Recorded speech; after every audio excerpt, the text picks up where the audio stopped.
Please welcome Bill Gates and the Bill Gates Dancers. He started out as a shy, computer-obsessed teenager and ended up the richest man in the world. Lifestyles of the rich and famous. No, that's never been Bill Gates. You get this sense that the money is almost an annoyance to him. William Henry Gates III, most people just call him Bill Gates, has built an empire by thinking way outside the box. I have no doubt that 100 years from now, he will be talked about in the same way that Rockefeller and Carnegie and Ford are talked about, as people who transformed an era. Now, after leading the digital revolution and facing several government antitrust battles, Bill Gates is a different man than he was just a few years ago. He's a devoted father and an avid golfer who just happens to have a portfolio worth $50 billion. He could rest on his laurels, but that's not the Bill Gates style. What makes Gates so competitive is that he finds it fun. He finds this like a thrilling game, like the games he used to play as a kid. He's loved and respected, hated and reviled. But one thing neither detractors nor supporters can deny is the lasting impact Bill Gates has had on our time. The values that shaped Bill Gates as one of the business titans of the 20th century go back to his roots in the Great Northwest. Bill's great-grandfather, J.W. Maxwell, founded the first national bank in Seattle. The Maxwells enjoyed their privileges and social position, but were never ostentatious about their wealth. Their son, Willard, also a banker, and his wife, Adele, who had a passion for playing cards, were among Seattle's top civic leaders. Their only child, Mary, was a lively, intelligent girl who made a name for herself as a student leader at the University of Washington. Athletic and outgoing, Mary Maxwell was sometimes referred to as Giggles. Her drive and energy struck everyone who came in contact with her. There tends to be a handful that is right at the core of the action. Mary was at the core of the action. Mary was unaffected, straightforward, charming, but immensely determined. It was at the university that Mary Maxwell met and fell in love with a quiet, scholarly young man, Bill Gates Jr., who would go on to become one of Seattle's most prominent attorneys. When Bill and Mary wed in 1951, she decided to give up a career as a teacher to raise a family and devote time to charitable work. The first of the Gates' 3 children, Christy, was born in 1953. She was followed by a brother, Bill Gates III, born on October 28, 1955. He was given the nickname Trey. That derives from the fact that he was William H. Gates III, and the card players in the family think of anything with a 3 as being a Trey, so he became Trey. His mother had an extremely close relationship with Bill from the start. She even took him with her when she volunteered as a lecturer in Seattle schools.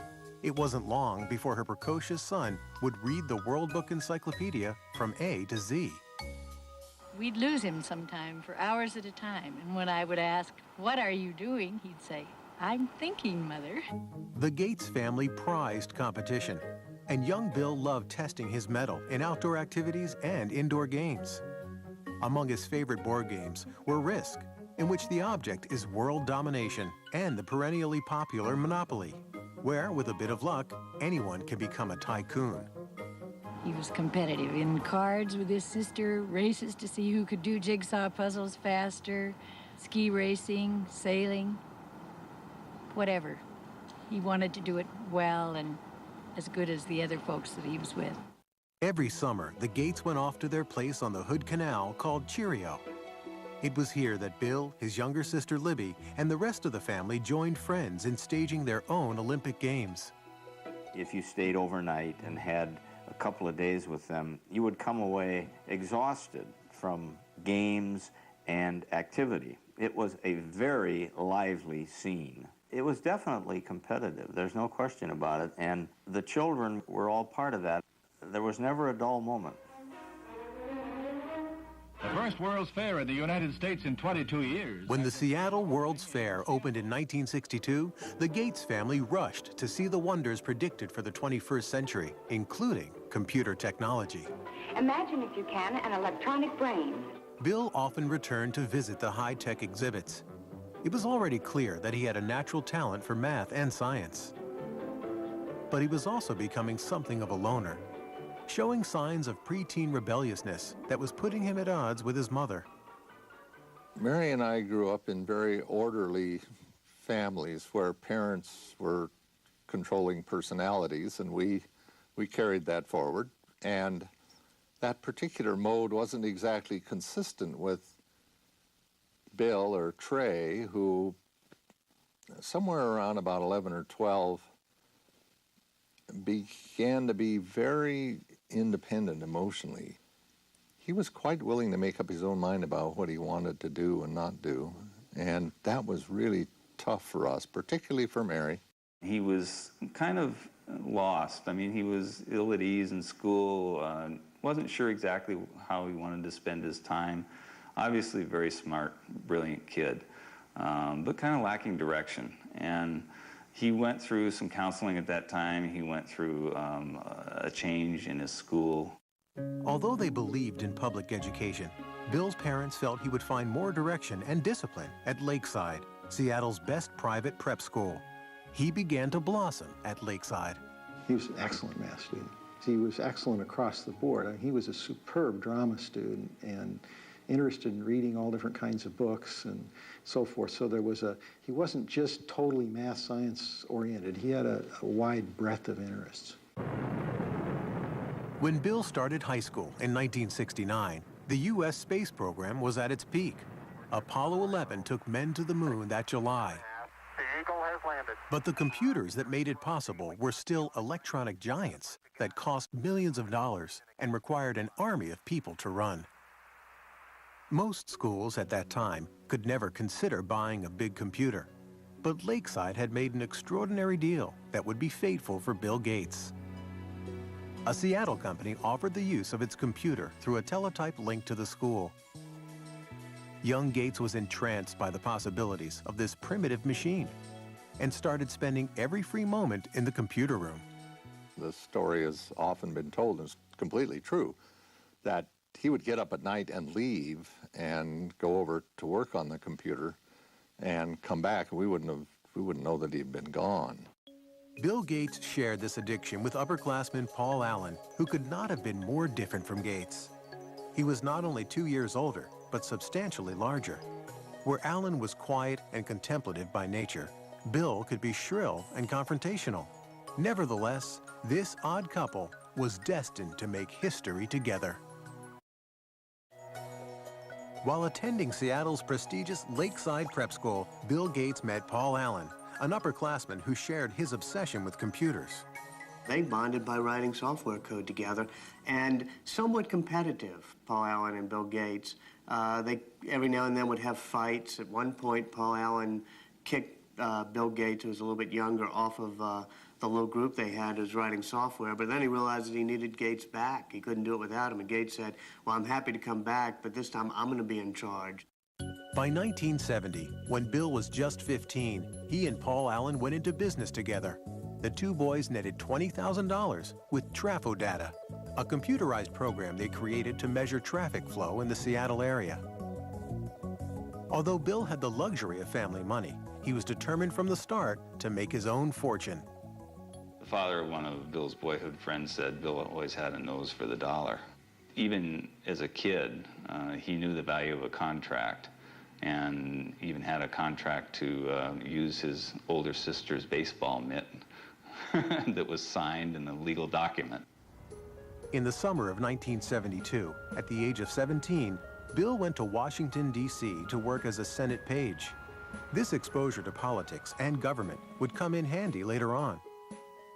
Back home that fall, he took a leave of absence from school when he and Paul Allen got their first real jobs with a computer company.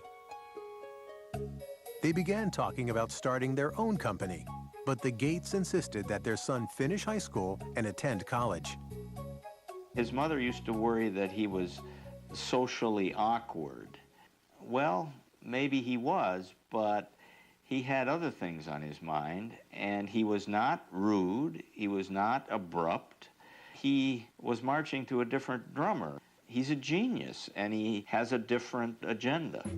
Bill graduated from Lakeside in 1973, and his parents took great pride in his acceptance at Harvard University. So he left Seattle and headed east to Cambridge, Massachusetts. As a freshman at Harvard, he thought briefly about preparing for a career in law, but no course of study ignited his imagination like his work with the computer. Bill was somebody who was always very determined to do what he was interested in doing. The things that he was less interested in, which often included his academic classes, he tended simply to coast and get by on talent. I remember there was a course in Introduction to Greek Literature where he'd really done, as best as I could tell, none of the work during the year. Stayed up all night the night before the exam, slept through part of the exam, and still got a B. It was not surprising that Gates fell asleep in an exam. Between classes and time spent at the Harvard Computer Center, he seemed to be on the go 24 hours a day. And he was always very focused on whatever it was that he was doing. He could come into his room, not get undressed, just kind of lie down on his bed, which of course would be not made because he had never had time for that, and just fall asleep. Door open, fully clothed, lie down, sleep, and then when he's refreshed, boom, back up at it and whatever the next thing was. Bill paused long enough to make some lasting friendships at Harvard, but his social life was not a priority. He dated only occasionally, with varying degrees of success.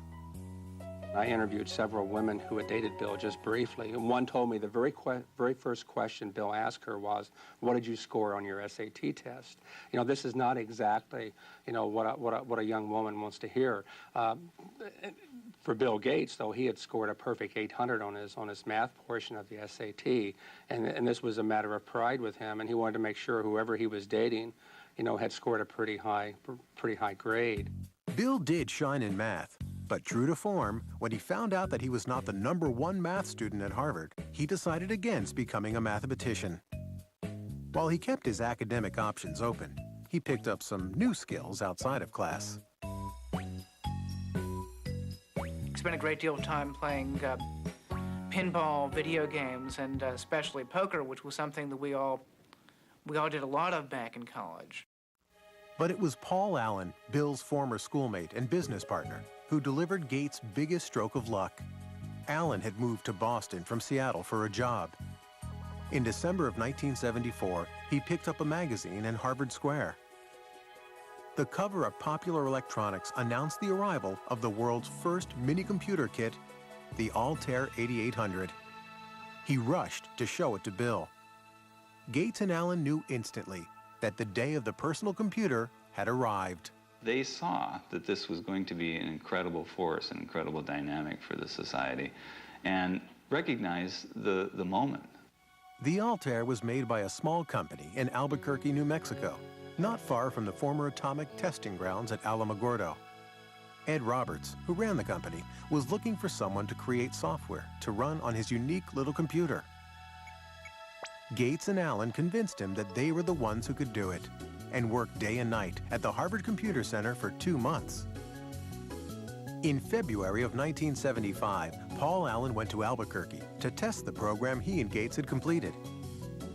When he loaded the Altair with what Bill Gates called the coolest code I ever wrote, it worked. The importance of that moment would change Bill Gates and the software industry forever.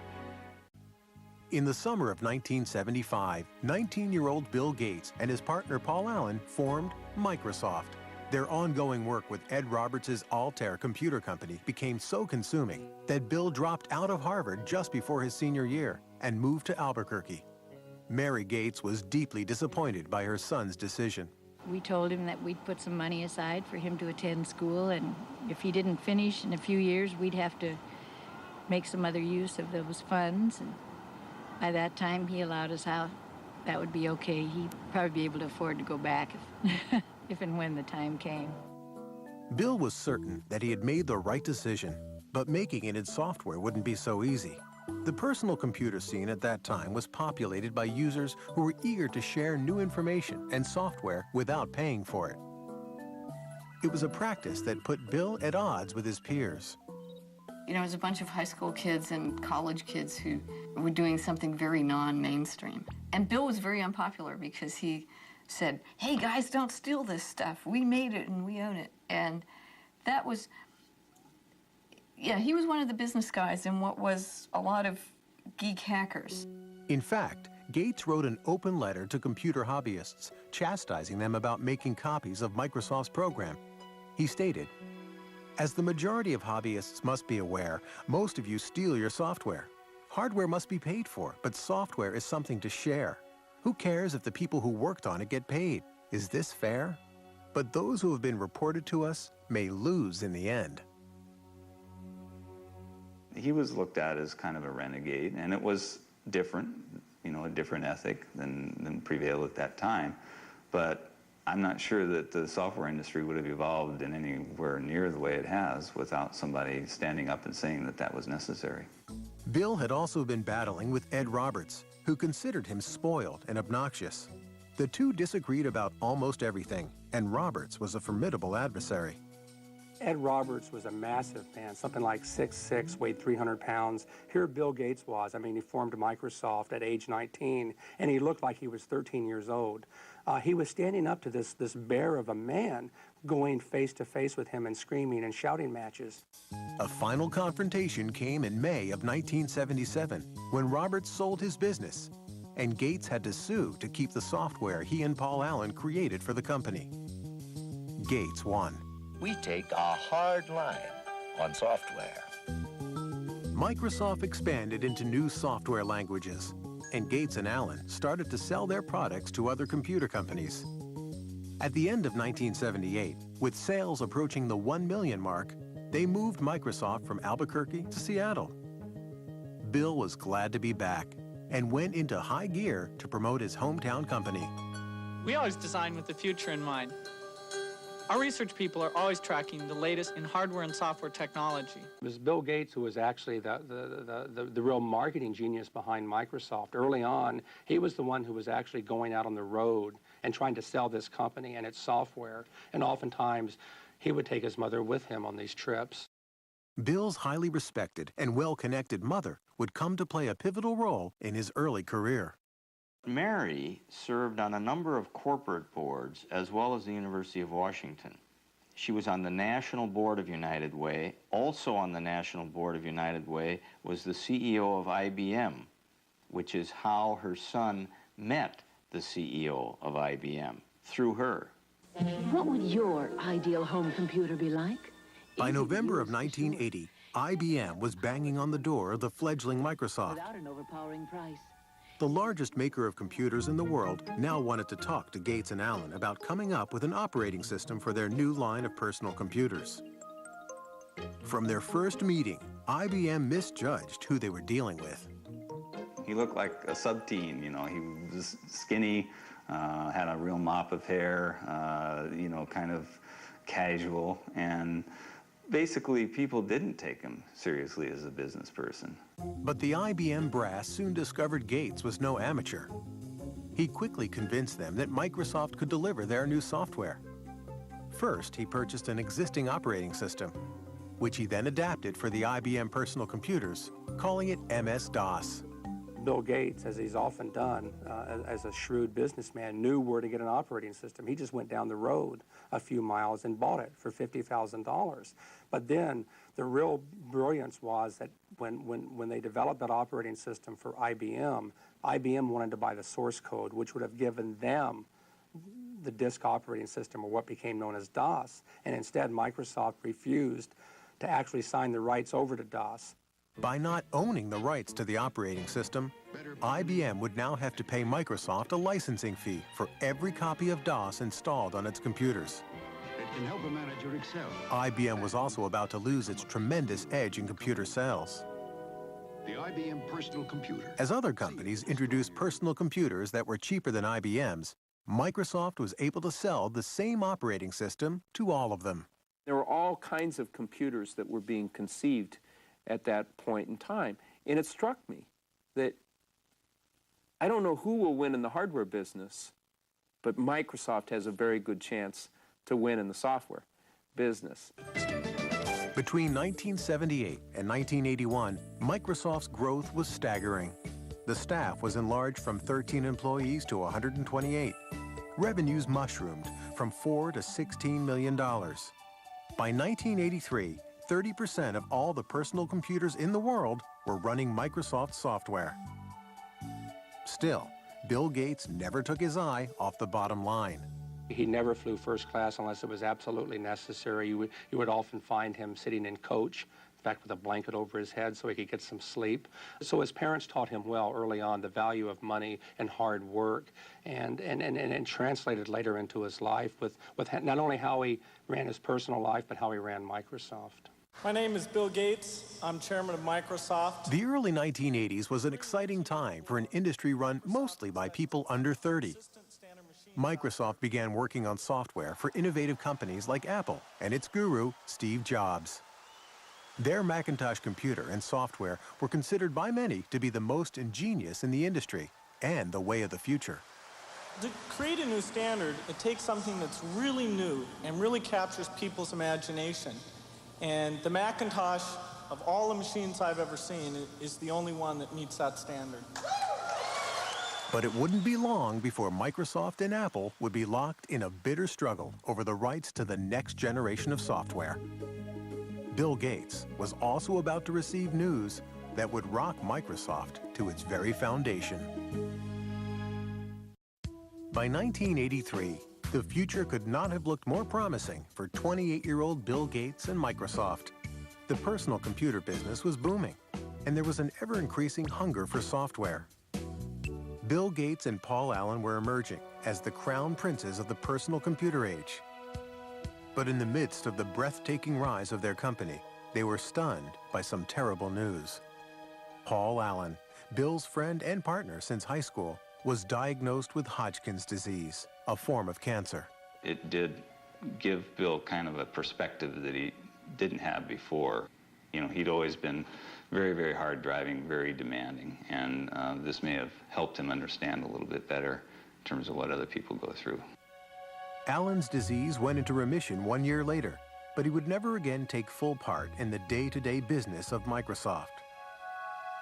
For two men in their early 30s who created a company of global significance and made millions, it was the end of an era.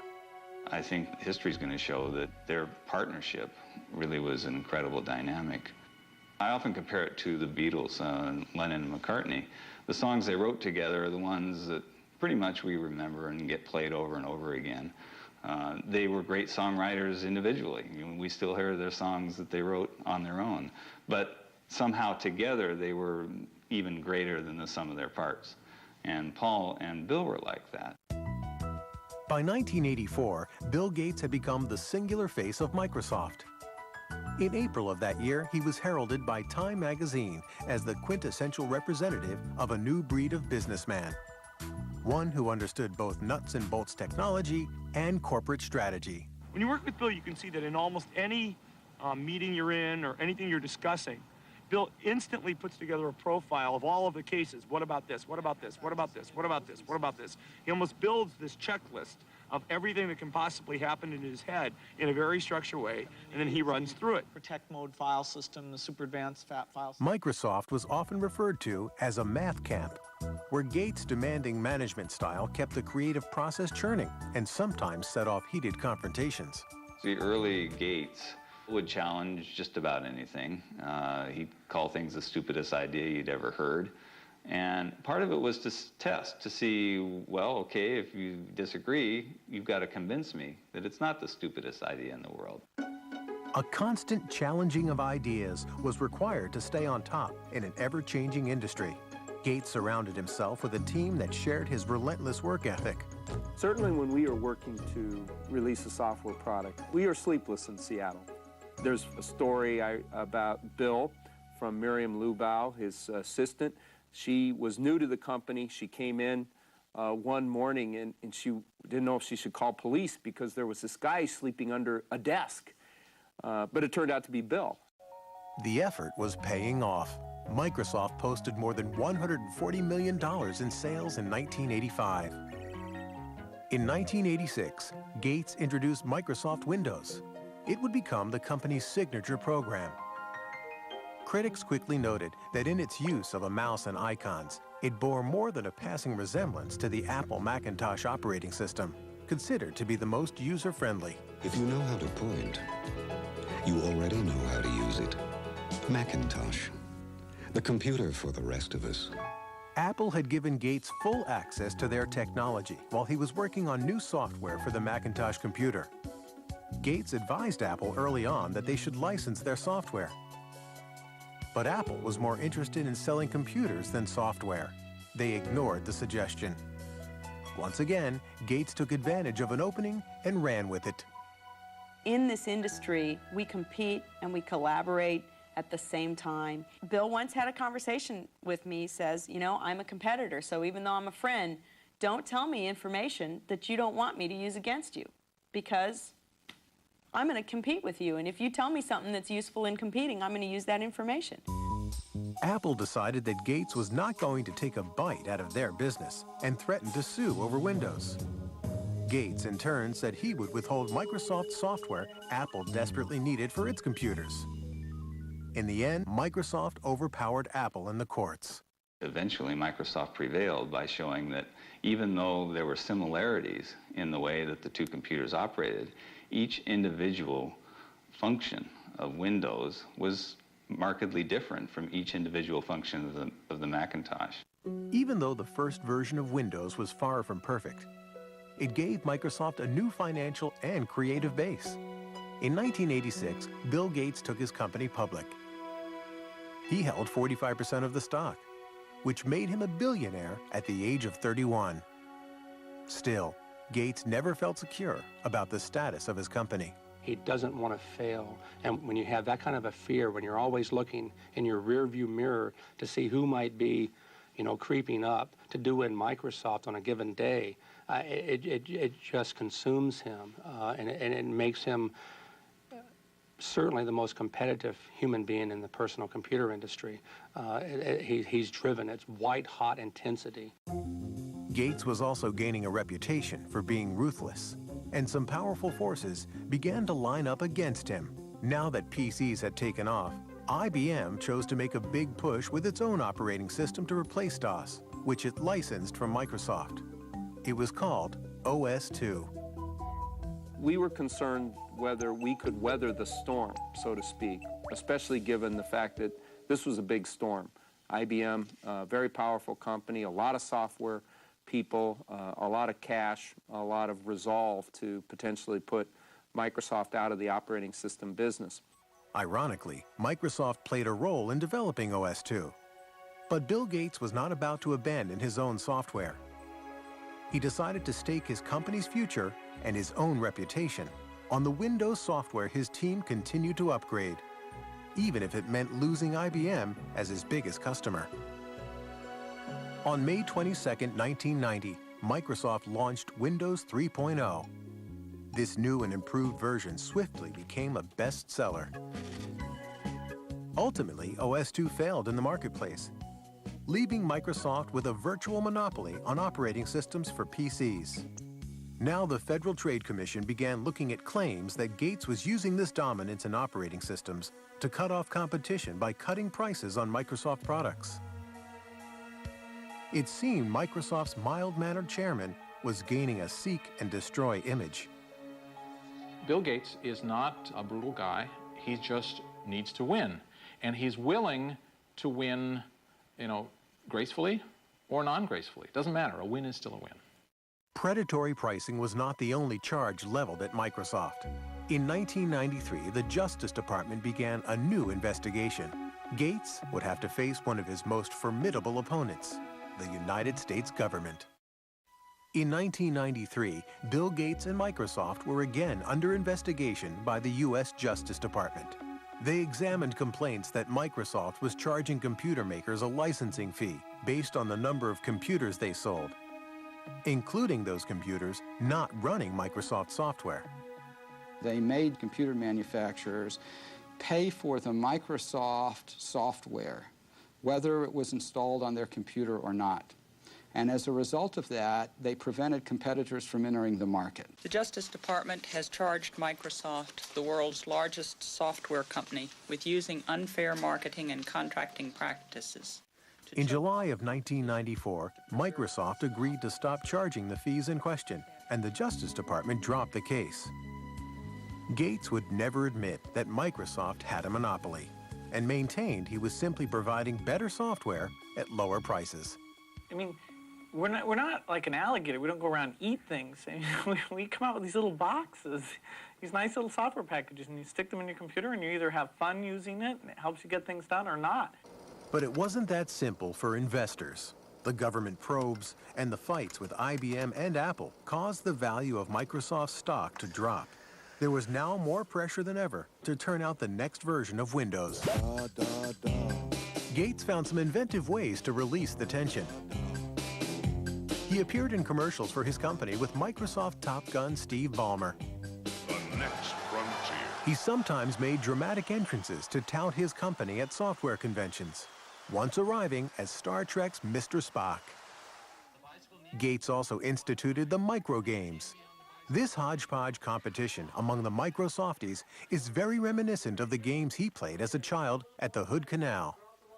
It was like summer camp for adults. We'd all go to his house, and he would spend months figuring out what the various games would be, and he would be sort of the master of ceremonies. He'd form us into teams, very carefully figuring out the dynamics of the teams and how we might all interact. And then we would have to do these like summer camp games. And I met Melinda first at one of those micro games. Melinda was 28-year-old Melinda French, a Duke graduate with an MBA. She had been working as an executive at Microsoft for several years. It was becoming increasingly clear to Bill's family and friends that she was the woman that 37-year-old Gates had decided to spend his life with. He dated Melinda for quite a while before they got married, and so I saw them together over the years, and they always looked like they had a very special thing going, you know, a level of intimacy and a level of intellectual connection that just caused sparks. She's a really wonderful person, a perfect match for him. Very, very bright, very organized, very supportive, very interested in family and good family life. Bill and Melinda were married in Hawaii on January 1st, 1994. The night before the ceremony, Bill had arranged for a special serenade for Melinda. He had Willie Nelson play the night before his wedding, and it was a total surprise. Bill got up and he said, you know, I really love Melinda, and I really want to sing her some songs tonight, and I don't sing that well, and so I asked a friend of mine to come and do a little singing for us, and so it was a big surprise. In Melinda, Bill found a partner who gave him the kind of personal happiness he'd been looking for, and who also understood the professional demands of his business.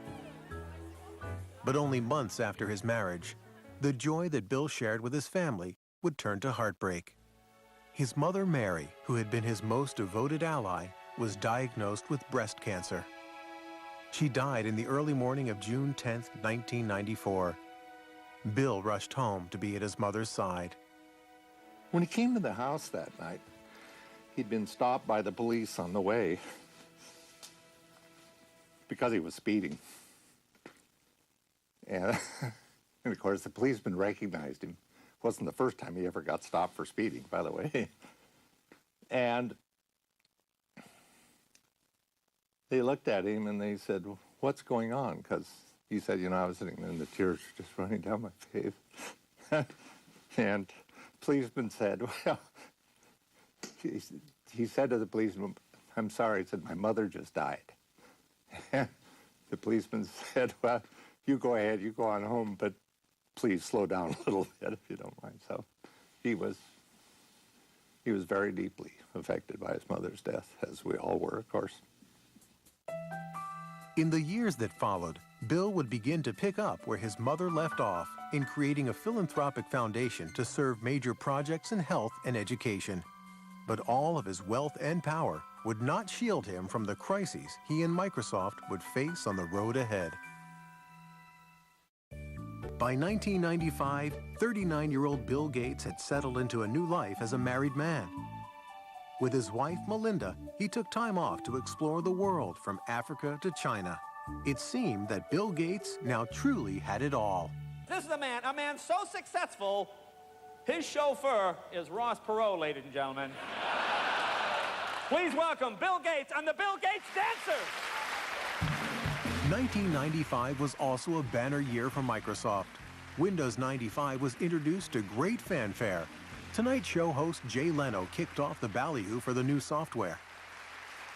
Windows 95 is so easy, even a talk show host can figure it out. Clearly, Gates was still Microsoft's best salesman. But from now on, it wouldn't be all business for the boss. On April 26, 1996, Bill and Melinda welcomed their first child, a daughter, Jennifer. He just loves that little girl. It's just so marvelous to see. It's very gratifying to a father to see his own son have the same feeling about children that I did about him and his sisters. So it's really gratifying. A year after his daughter's birth, Bill moved his family into a $54 million dream house. Along with family and guest quarters, there is a library housing the Leonardo da Vinci notebook, for which Gates paid more than $30 million. Even though the house serves many business functions, for the Gates family, it's just home. It's a remarkably family-friendly home, given what it is. I remember the first time going there after it was fully finished, walking through it and seeing, you know, little Tykes cars in various places and things like that. I mean, this is not an antiseptic home that you feel afraid to touch anything or sit anywhere. As Bill Gates' personal life grew more fulfilling, his professional life grew more frustrating. By 1997, he found he was way behind in the exploding internet market. A company called Netscape was dominating sales of internet browsers, the software needed to access websites. Gates set out to close the gap by including Explorer, his browser, with every copy of Microsoft Windows. Many saw it as dirty pool, a move to eliminate his chief rival. If Microsoft chooses to disadvantage Netscape or any other competitor, then the consumer doesn't get a fair choice. When the consumer doesn't get a fair choice, the market can't work effectively. In 1998, Gates was called to the Senate, where he was once a page, and charged with running an illegal monopoly. I hope that my testimony helps the court to resolve the issues in this case. That would be best for consumers and the industry, and that's why I'm here. Thank you. President Bill Clinton's Justice Department, along with 19 states, filed an antitrust suit against Microsoft. It was the largest suit of its kind in the history of the computer industry. Microsoft has the power today to exercise predatory and exclusionary control over the very means by which we access this internet. It's a lot like General Motors having the ability to dictate what type of gasoline you put in your car, or what interstate you can drive on, or even how you get on the interstate. In 2000, a federal judge ruled that the company would have to be split in two. After more than 2 decades of unstoppable success, this was a huge blow to Bill Gates. The antitrust trial affected Bill Gates very deeply. He was very sensitive to the accusations that he was petulant, that he was arrogant, that he didn't answer all the questions fairly, that he was trying to be obstructive with prosecutors. Rural town of about 400. The antitrust suit lasted 4 years and cost Microsoft millions of dollars in legal fees. Ultimately, in 2002, the Justice Department, under President George Bush, offered Microsoft a favorable settlement. It would be an infuriating moment for Microsoft's detractors and a triumphant moment for Bill Gates and company. In the midst of the antitrust suit, Bill Gates surprised many when he stepped down as Microsoft's CEO, dubbing himself chairman and chief software architect. The CEO job went to his old Harvard pal, Steve Ballmer. They're old friends, and Gates really wanted to just be the ideas man. He really just wanted to take a step back, and that's what he did, and it's working very well now. So it was difficult for him to let go of his baby, but he got used to it. For the last decade, Bill Gates has been on a mission to share his wealth. In 2000, he formed the Bill and Melinda Gates Foundation, which spends hundreds of millions of dollars every year on computers, vaccines, and medicines for those who need them most. the rich world and the poor world are so separated, the awareness of the crisis in AIDS and the very effective interventions that can take place is very, very low. The time is really now to change these things. He has publicly stated that he will not be leaving his vast fortune to his children. Well, what Bill Gates has said is that he's going to give away, before the end of his life, 90% of his fortune. Bill Gates has become a global icon. His second book, Business at the Speed of Thought, was published in 25 languages and is available in more than 60 countries. In 2004, Forbes magazine rated him as the richest person in the world for the 11th consecutive year. His net worth, estimated at about $50 billion, leaves him some time to play, but not too much. The industry keeps changing. I mean, it's the perfect game because it never ends. You can't sit down and relax. Through it all, William Henry Gates III has remained the competitor he always was. Looking to the future, this visionary is investing much of his energy on expanding the Microsoft market into global territories like the Middle East and China. Meanwhile, Gates and Microsoft have set their sights to improve their software to battle against computer viruses and spam. Gates himself is said to receive 4 million spam emails per day. Whether he'll be remembered as a robber baron, a philanthropist, or the guy who simply built a better mousetrap, no one can deny he changed the way the world works and plays. When the biographers and historians write the history of the 20th century, Bill Gates is going to go down as the best businessman of our century, and Microsoft is one of the greatest companies of the 20th century. It's remarkable what this company has managed to do in so short a time. This is one of the great success stories of the 20th century.